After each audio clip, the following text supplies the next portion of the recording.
ولا تكونوا كالذين تفرقوا واختلفوا من بعد ما جاءهم البينات وأولئك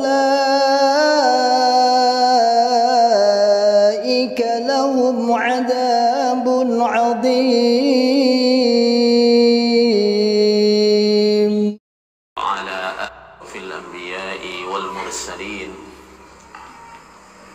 نبينا محمد وعلى آله وصحبه أجمعين. Amma ba'd. Niki biasanya nek pengawasan ngangge bahasa Jawa napa bahasa Indonesia biasanya? Nah? Mungkin nek ngangge bahasa Jawa kula kuwatir mboten saged nerusne.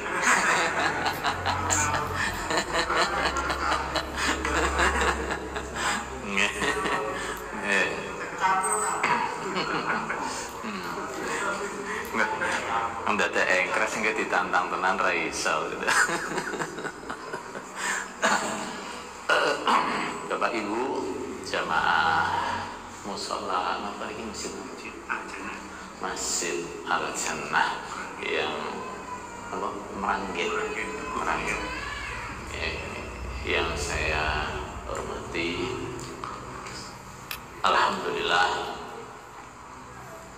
malam hari ini kita bisa berjumpa di acara yang mudah-mudahan Allah menjadikan acara yang berkah, acara yang manfaat untuk kita. Nah, yaitu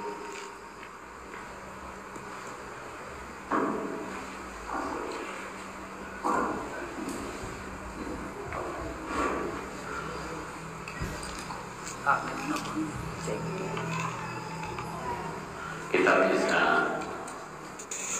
saling berbagi, bertukar ilmu, walaupun saya yakin di sini juga banyak yang pintar-pintar, ya. Tapi setidaknya kita bisa saling berbagi ilmu. Bapak Ibu sekalian, salah satu penyakit umat Islam yang menjadi penyebab perpecahan paling besar itu adalah pemikiran-pemikiran atau perilaku atau keyakinan takfiri. Apa yang dimaksud dengan pemikiran takfiri atau paham takfiri? Yaitu paham atau perilaku yang bermudah-mudahan, gampang-gampangan menvonis kafir kepada sesama muslim. Ini bisa jadi penyebab perpecahan yang paling besar. Kenapa? Karena tuduhan kafir, pandangan kafir kepada sesama muslim itu bisa jadi itu tuduhan yang paling menyakitkan, ya kan? Gitu? Nah, itu tuduhan yang paling menyakitkan. Gak ada tuduhan yang lebih sakit daripada orang dituduh kafir. Nah, sehingga ketika ada sebagian umat Islam yang sembarangan mengkafirkan umat Islam yang lain, pasti itu akan timbul perpecahan. Pasti akan timbul perpecahan. Nah, maka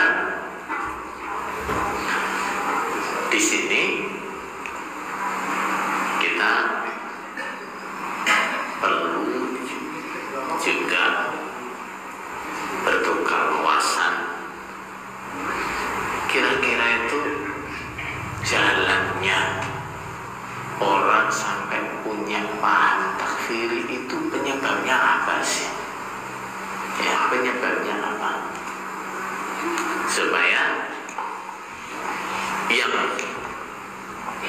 belum pernah kecemplung di situ, nah itu bisa waspada, bisa ada upaya membentengi diri, jangan sampai nanti terjerumus ke kelompok-kelompok seperti itu. Karena kan kalau sudah kadung terjerumus ke situ, biasanya itu nanti untuk sadar itu butuh waktu yang lama sekali. Kadang sampai puluhan tahun baru sadar. Pak Kiai kita tahu lah, 33 tahun. Cuma 33 tahun. Itu masalahnya seperti itu. Ya untung kalau walaupun sudah puluhan tahun akhirnya sadar itu ya untung. Nah, bahkan banyak yang sampai mati juga sadar-sadar. Padahal saudara sekalian, namanya menganggap atau sembarangan menganggap orang Islam kafir itu kan bahaya kan? Nah, bahaya, apa bahayanya nih? Rasulullah Sallallahu Alaihi Wasallam mengatakan, la yarmi rajulan bil kufri awil fusuqi illa tadda alaih illam yakun sahibuhu kadhalik. Tidak ada seseorang yang menuduh orang lain kafir, fasik, kecuali tuduhan itu akan kembali kepada dirinya kalau yang dituduh tidak seperti itu. Kan bahaya kan? Ketika orang sembarangan nutip orang lain kafir, meyakini orang lain kafir, akibatnya itu yang pertama kali kena adalah dirinya. Nah, artinya gimana? Untuk kata ulama, artinya di sini, yang rawan mati dalam keadaan kafir justru dia nanti. Nah, rawan mati dalam keadaan kafir itu dia sendiri. Atau setidaknya tuduhan kafir itu akan kembali kepada dia. Maksudnya apa? Dosa yang kafir kan itu dosa besar.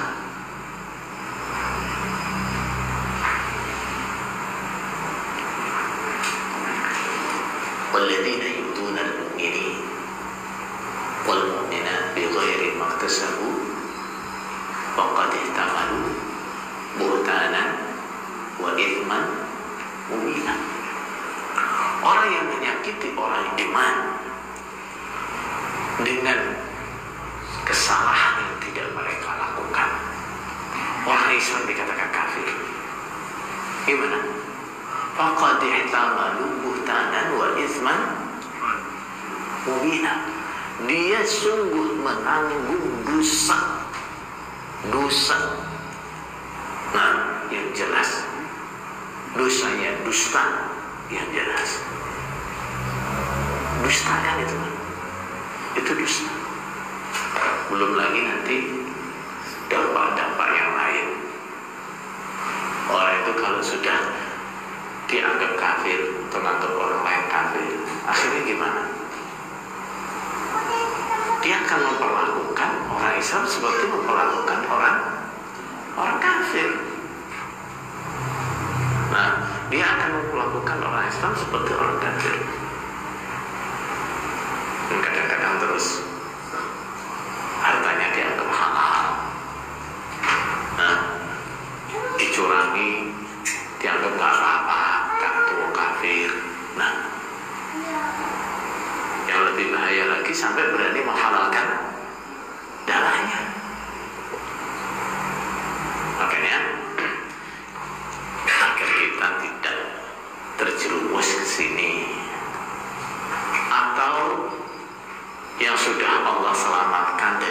orang seperti itu bisa bantu saudara-saudaranya yang masih di sana bisa sadar. Nah, di sini kita perlu bahas sebenarnya penyebab orang sampai punya pengertian seperti itu apa saja sih.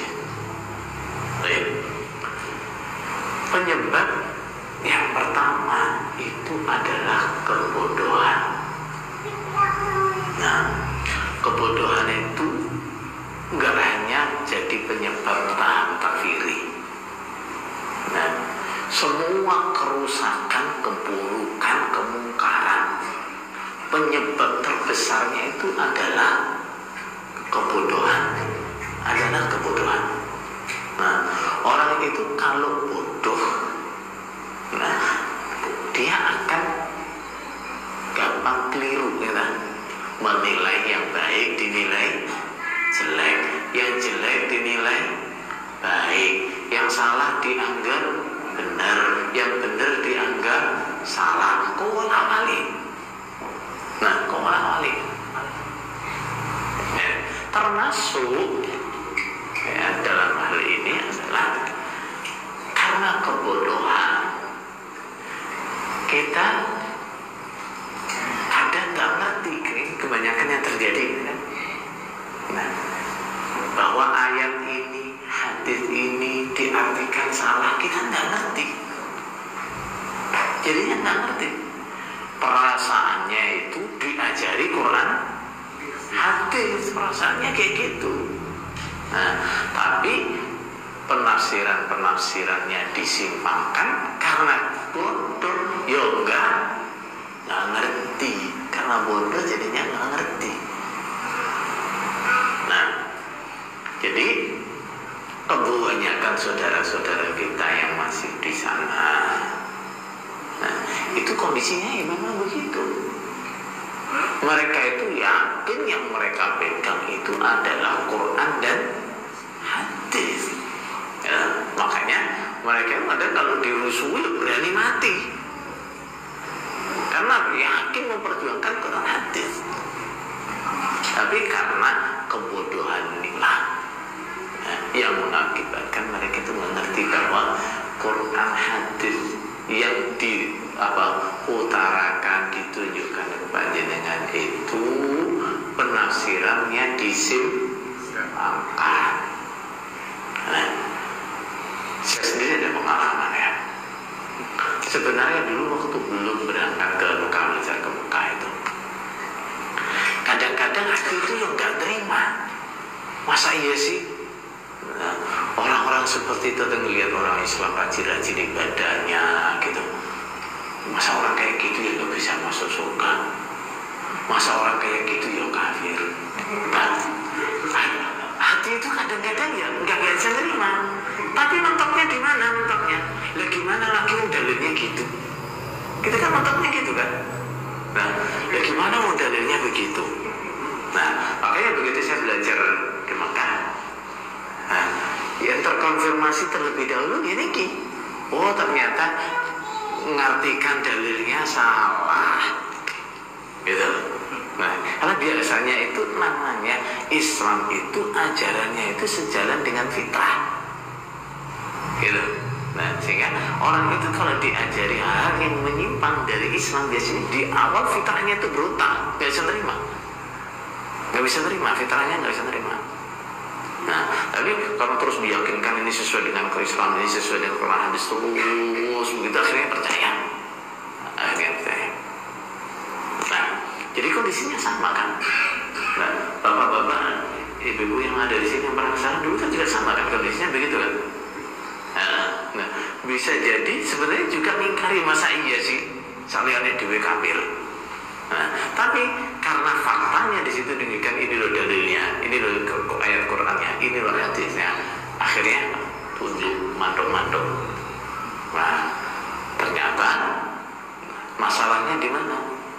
Bukan dalilnya yang salah, ya kan? Penafsiran sing sakarepe dhewe. Nah, ditafsir sakarepe dhewe. Nah, yang bisa meluruskan seperti ini, membongkar seperti ini, atau menghilangkan kerancuan seperti ini adalah apa? Ilmu. Nah, dengan ilmu akhirnya kebuka semua. Oh, ngapusi gue, gitu kan? Karena kelangan, gitu kan? Nah, kelangan. Makanya biasanya orang-orang yang mengajarkan penyimpangan seperti ini biasanya akan berusaha menjauhkan pengikutnya dari ilmu. Dibatasi, belajar karawai, terus nanti dengan berbagai macam alasan gimana supaya pengikutnya itu nggak mendengarkan dari tempat lain. Padahal kalau modusnya penipu sama. Modusnya penipu itu kan selalu menggiring korbannya untuk tidak cari informasi. Nah, itu sama itu. Sama. Nah, jadi itunya di sini. Padahal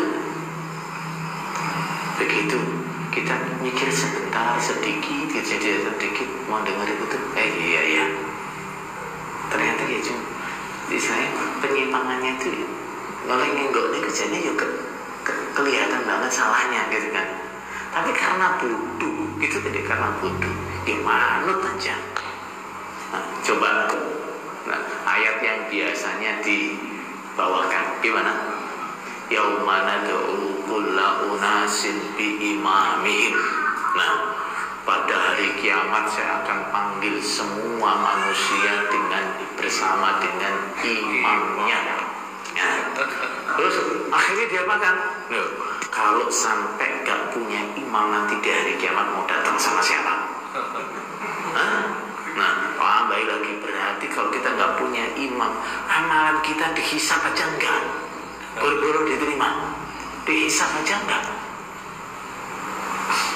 Karena bodoh, ya mandul. Nah, padahal kalau dibuka sedikit aja lah, lanjutan ayat itu gimana sih? Faman utiya kitabahu biyaminihi faulaika yaqra'una kitabahum wa la yuzlamuna fatira. Barang siapa yang diberi catatan amalnya dengan tangan kanan, dia akan membaca catatannya dengan senang dan tidak dikurangi sedikit pun. Kado, apa berarti yang dimaksud dengan imam dalam ayat ini? Buku catatan amal, bukan amir. Nah, itu yang pertama. Nah, terus coba lagi kembali ke potongan yang biasa dia kerja. Yaumana da'u kulla unasin bi imamihim. Pada hari kiamat aku panggil semua manusia bersama imamnya. Berarti dalam konteks ayat ini semua orang punya imam. Nah, semua punya imam. Lah, kalau semua punya imam, sampean nggak bisa ngomong kayak awakmu gak duwe imam besok teko bareng sapa. Kenapa? Semua punya imam. Lah makanya begitu semua punya imam, nggak mungkin kan yang diartikan dalam ayat ini adalah apa? Amir. Karena setiap orang punya. Tapi karena nggak ngerti, terus lafadznya ya lafadz imam, mosomen artinya imam buku catatan amal, gitu kan ya? Nah, tapi kan orang belajar terus. Di dalam Al-Quran itu, kalimat imam artinya catatan itu banyak kok. Ada lagi nggak hanya situ kok, bisa dalam surat Yasin itu ada kalimat imam artinya catatan. Gimana? Wa kullu syai'in ahsaynahu fi imamin mubin. Nah, gitu. Segala sesuatu aku tulis dengan rinci di dalam imamin mubin. Apa imam istilahnya? Catatan. Nah, jadi pintu paling longgar masuknya paham ini adalah kebodohan. Makanya meranginya dengan ilmu. Ingat ya, dengan dulu waktu pertama-tama dipancing-pancing buat keluar, buat paham itu diajak ngaji lah. Nah, diajak ngaji, dikenalkan dengan ilmu-ilmu, akhirnya jenengan terus pengen belajar, suwi ketemu ya gitu kan. Nah, karena memang ini adalah penyakit kebodohan, obatnya adalah ilmu. Nah, makanya ketika kita ingin membantu teman-teman kita agar bisa sadar, ya kita pancing mereka agar mau belajar, agar mau mendengar. Nah, caranya gimana ya? Kan kita tuh, mereka kan nggak mau dengerin dari kita. Nah, kan caranya kalau nggak mau dengerin dari kita, jangan dikasih dari kita, ya kan? Nah, jangan dipaksakan, misalnya tak share video dari Ustadz Matane, jangan. Kalau sekiranya nggak mau dengan itu, share video Ustadz yang lain. Nah, itu kan mereka paling nggak terlalu antipati lah, mau dengerin kan sama saja. Nah, mereka dengan ilmu dari kita atau dari yang lain kan akhirnya sama kan, yang didengar sama-sama itu ilmu. Nah, sama-sama itu ilmu yang akan mencerahkan dia. Nah, bahkan kadang-kadang juga sama-sama di-share, dikasih videonya mantan. Nah, yang nge-share mantan sama yang nge-share bukan mantan juga penerimaannya beda. Nah, ada beberapa yang di situ dikasih di-share ilmu dari mantan, nggak mau buka. Nah, terus begitu yang nge-share orang lain yang bukan mantan dibuka. Nah, padahal si di-share ya podo videonya mantan. Nah, akhirnya begitu buka sekali dua kali ya wis. Nah, ya hijrah juga akhirnya. Ya, jadi makanya kita dalam hal ini adalah bagaimana cara mereka itu mau dengar, itu aja. Karena obatnya kebodohan itu adalah ilmu. Begitu ada cahaya sedikit saja masuk, sudah selesai. Nah, makanya untuk menyampaikan cahaya ini kepada mereka ini butuh trik. Nah, jangan dipaksakan harus saya yang datang ngomongin, mungkin malah lari, ya kan? Nah, mereka kalau jenengan yang datang mereka udah langsung kira mempengaruhi, tinggal maju. Nah, ya nggak usah dipaksakan begitu. Nah, cari cara lain bagaimana dia bisa mendengar. Baik. Jadi pintu paling besar di sini adalah kebodohan. Nah, dan sejak zaman Rasulullah, ya, Rasulullah Shallallahu Alaihi Wasallam memberikan isyarat bahwa masuknya paham takfiri itu dari kebodohan. Coba di dalam Islam itu yang istilahnya jadi bibit pembawa paham takfiri. Paham takfiri itu khasnya siapa? Khawarij. Ya, khasnya siapa? Khawarij. Nah, itu siapa dalam sejarah itu? Namanya Dzul Khuwaisirah. Nah, Dzul Khuwaisirah. Rasulullah Sallallahu Alaihi Wasallam mensifati orang-orang di belakang Dzul Khuwaisirah itu dengan apa? Yaqra'una kitab Allah atau yaqra'una Al-Quran la yujawizu taraqiyahum. Mereka itu orang-orang yang membaca Al-Quran, tapi Quran itu gak bisa melewati tenggorokannya. Maksudnya apa? Hanya baca tok tapi gak paham. Gitu. Jadi Quran itu ya dibaca, tapi gak dipahami. Jadi ini menunjukkan apa? Bahwa penyakit utamanya adalah kebodohan itu tadi. Walaupun kelihatannya ya baca Quran. Nah, panjenengan dulu di sana mungkin perasaan ada mau bodoh ya bingung. Kenapa? Lo tiap hari yang ngaji maknanya Quran, maknanya hadis. Tapi apa paham betul? Enggak kan? Enggak paham. Nah, akhirnya kan itu ayat ini jadi terus diartikan ke sana-sana gitu, enggak ngerti. Nah, ada hadis begitu terus kembangkan ke pengembangan yang sama, ya nggak ngerti. Itu ini namanya apa? Baca Quran tapi nggak melewati tenggorokan. boro-boro masuk ke hati.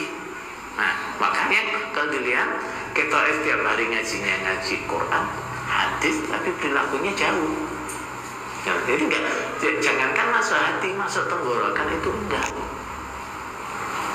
Baik, itu pintu pertama.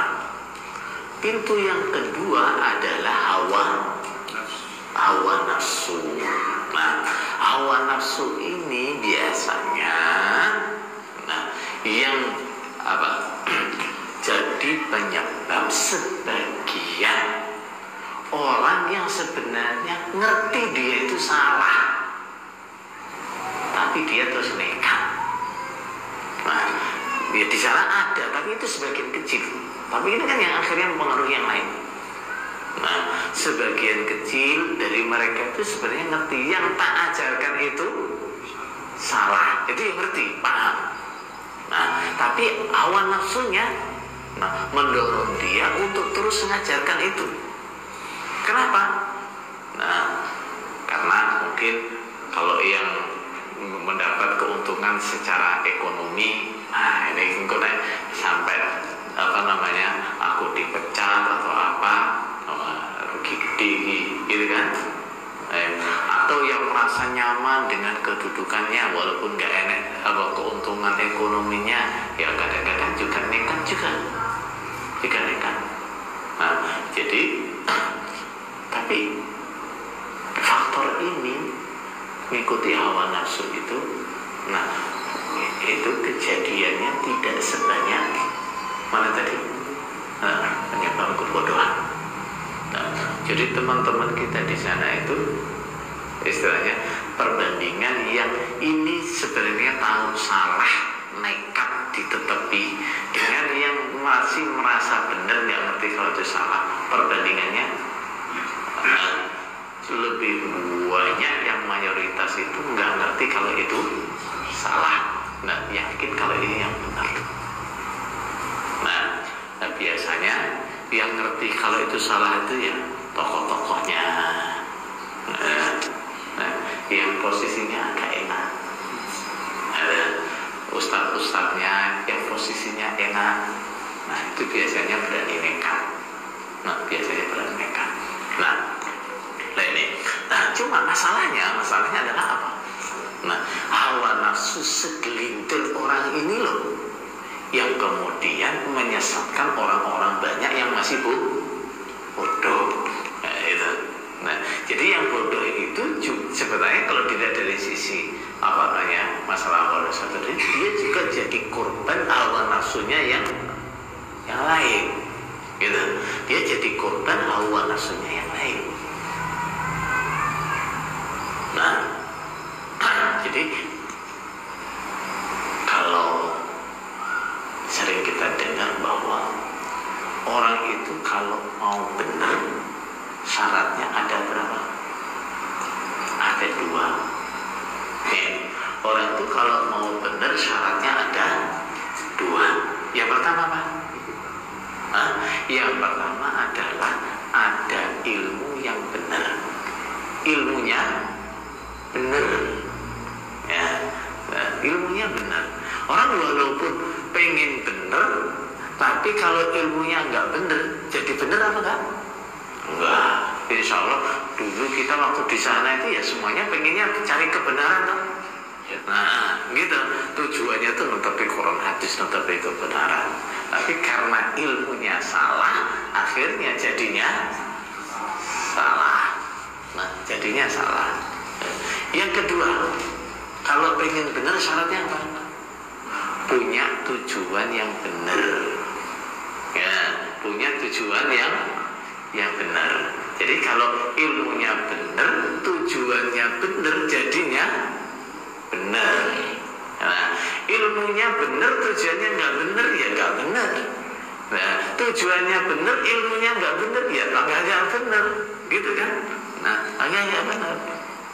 Jadi ini makanya dua-duanya ini harus ada. Nah, makanya kadang-kadang kan sebagian teman-teman kita dulu sempat komunikasi, ya kayaknya ya sudah paham, udah ngerti. Nah, tapi karena ada faktor-faktor tadi, Nah, lemahnya niat yang benar atau bahkan tidak ada, akhirnya ya begitu ada sedikit goncangan gitu, nah nggak jadi, gitu, nggak jadi. Karena apa itu? Lemahnya tujuan yang benar tadi itu lemah. Nah, kadang-kadang, nah begitu ada diputin sedikit oleh keluarganya, wis ketangan, nah nggak jadi. Nah, ada yang diboikot usahanya balik, dan seterusnya kayak gitu. Nah kayak gitu. Itu menunjukkan apa? Tujuan dia untuk benar itu masih lemah. Nah, tapi kalau tujuan dia untuk benar itu sudah kuat, mau diboikot kayak mau apa, kayak nggak pengaruh, gitu kan? Nggak pengaruh. Itu apalagi cuma diancam dihilangkan fasilitasnya dan sebagainya, itu nggak ngaruh. Baik. Terus ada lagi nih yang jadi penyebab adalah banyaknya perilaku kufur atau kemungkaran. Nah, di tengah-tengah masyarakat ini kadang-kadang juga jadi pintu masuknya paham takfir itu. Nah, kok bisa ya? Nah, sebagian orang itu sangat memiliki kecemburuan yang besar terhadap agama. Ghirahnya itu luar biasa, pedulinya itu luar biasa, semangatnya luar biasa. Sehingga kadang-kadang begitu dia melihat kemungkaran, misalnya ada orang kok bahasanya itu gaya-gayanya nyerempet nyenyek terhadap agama, ya walaupun gak jelas. Nah, tapi karena apa? Karena ghirahnya, semangatnya tadi tuh buru-buru dicap kafir. Karena apa? Dia sudah menistakan agama. Nah, salah satu dulu yang jadi alasan menguatkan paham takfir yang kita anut itu apa?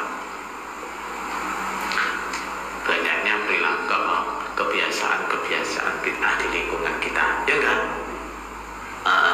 Terus digantikan dengan dalil kullu bid'atin dhalalah wa kullu dhalalatin finnar.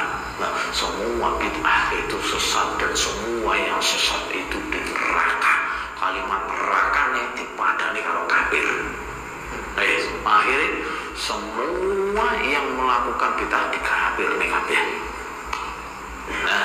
Nah, semua yang dianggap melakukan bid'ah kafir. Kenapa? Kullu dhalalatin finnar. Kullu dhalalatin finnar. Kadang itu timbul karena apa? Semangat itu kan? Karena semangat. Nah, terus apalagi ada hadis dhaif yang biasa dipakai itu, la yaqbalullahu li sahibi bid'atin apa lagi? Sarfan wala adlan wala sauman wala hajjan dan seterusnya.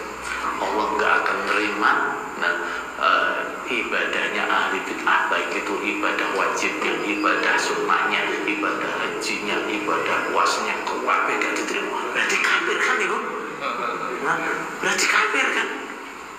Nah, ini jadi kadang jadi pintu masuknya paham takfir ya di sini nih.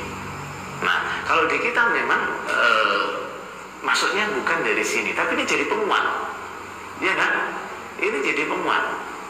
Nah, mau untuk begitu dulu, posing yasinan, kue bid'ah, berarti dia mau sprok apa amalannya jadi dia. Terus akhirnya mengingkari kemungkaran, tapi dengan cara yang mungkar. Dengan cara yang mungkar, mengingkari bid'ah dengan cara yang bid'ah juga, ya kan? Nah, sekarang kalau kita mengkafirkan orang Islam yang melakukan bid'ah atau melakukan dosa besar, itu bid'ah apa enggak itu? Bid'ahnya sampai itu bid'ahnya Khawarij yaitu bid'ahnya Khawarij yaitu Apa itu? Mengkafirkan orang iman atau orang Islam dengan dosa besar. Dengan dosa besar itu bid'ahnya Khawarij itu. Nah, nggak rumongso, nggak merasa. Nah, perasaannya anti bid'ah ternyata malah jadi pelaku bid'ah. Nah, termasuk di sini nih tadi bahayanya. Kadang-kadang justru banyaknya perilaku kufur, nah, banyaknya kemungkaran di lingkungan kita. Kadang-kadang kalau kita nggak hati-hati, nggak mawas diri, nggak sabar, kadang-kadang karena saking gregetannya gitu loh ya, terus akhirnya kafir bisa rasa dianggap, gitu ya. Oh, itu menista agama, itu berarti kafir itu. Jadi penyakitnya akhirnya. Dan itu bahaya loh ya, bahaya. Nah, coba masih ingat hadis cerita Rasulullah SAW.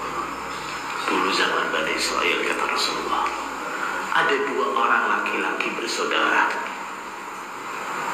Yang satu rajin ibadah, yang satu kerjanya buat maksiat terus. Yang rajin ibadah setiap melihat saudaranya itu berbuat maksiat, dinasihati, aksir, ittaqillah, berhenti, takutlah pada Allah.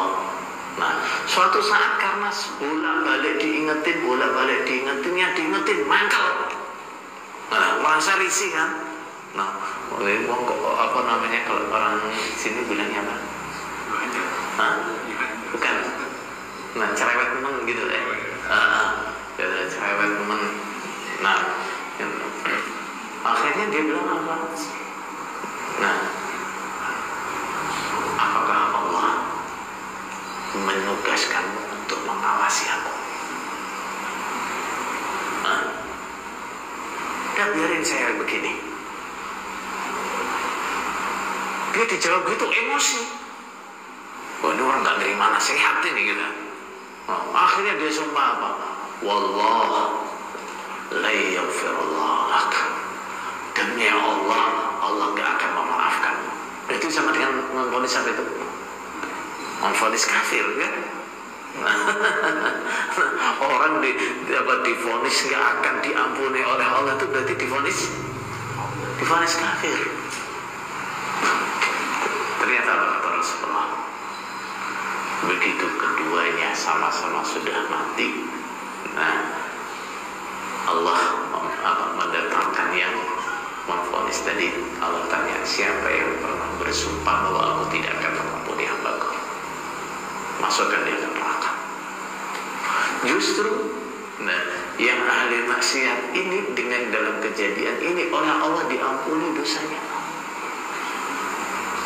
Makanya Abu Hurairah radhiyallahu anhu, perawi hadis ini mengatakan apa? Takallama bi kalimatin awbaqad dunyahu wa akhiratahu.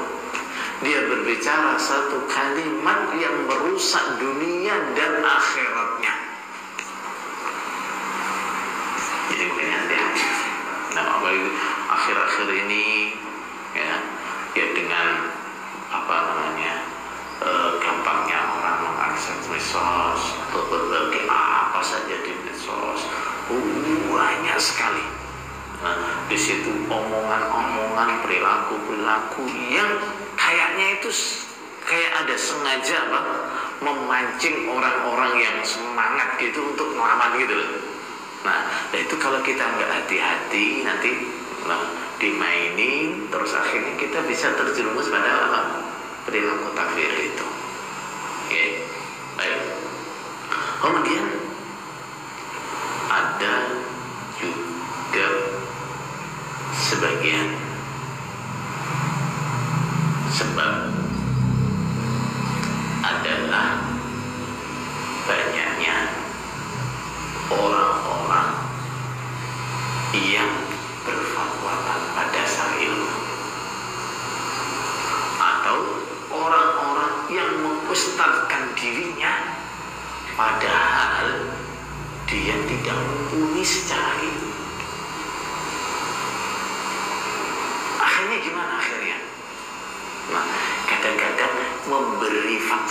sak geleme dhewe. Memberi fatwa itu kadang-kadang enggak enggak hati-hati. Nah, dikasih masalah begini, terjadi kayak gini, gimana ini? Oh, kafir itu, udah kafir itu, sudah melakukan lawan Islam itu dan seterusnya. Nah, ini juga bisa jadi sumber, maksudnya paham terkeliru, fatwa-fatwa yang beredar, kajian-kajian yang beredar, yang tidak didasari ilmu yang matang. Nah, makanya para ulama-ulama dari dulu itu mengasih peringatan ke kita, kalau belajar jangan kepada anak-anak yang masih muda ilmunya. Muda dalam ilmu itu gimana? Nah, bukan muda dalam usia, bukan. Nah, kalau muda dalam usia kadang Allah memberikan sebagian orang itu walaupun masih muda tapi ilmunya matang. Misalnya Imam Syafi'i itu oleh gurunya sudah diizinkan berfatwa itu dalam usia 16 tahun. Nah, atau belasan tahun, mungkin angkanya mungkin salah. Itu sudah diberikan izin oleh gurunya untuk berfatwa. Nah, sehingga dalam konteks ini yang dimaksud muda adalah muda apanya? Muda ilmunya. Nah, jadi karena nggak jelas dia itu pernah mondok di mana, belajar di mana, tahu-tahu karena pinter ngomong sudah jadi ustaz di mana-mana. Nah, ini juga bahaya. Nah, mondok setahun, 2 tahun, pulang jadi ustaz. Nah, ini ngeri, bahaya kayak gini nih, bahaya. Ya, ulama-ulama itu mengambil ilmu nggak kayak gitu. Nah, belajar berpuluh-puluh tahun.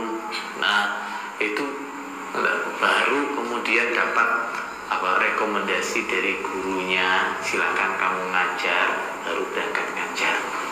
Kalau belum ada rekomendasi dari gurunya, kalau ulama-ulama dulu nggak berani. Nah, sekarang ini kan nggak kayak gitu kan. Nah, pokoknya pinter ngomong, jadi ustaz.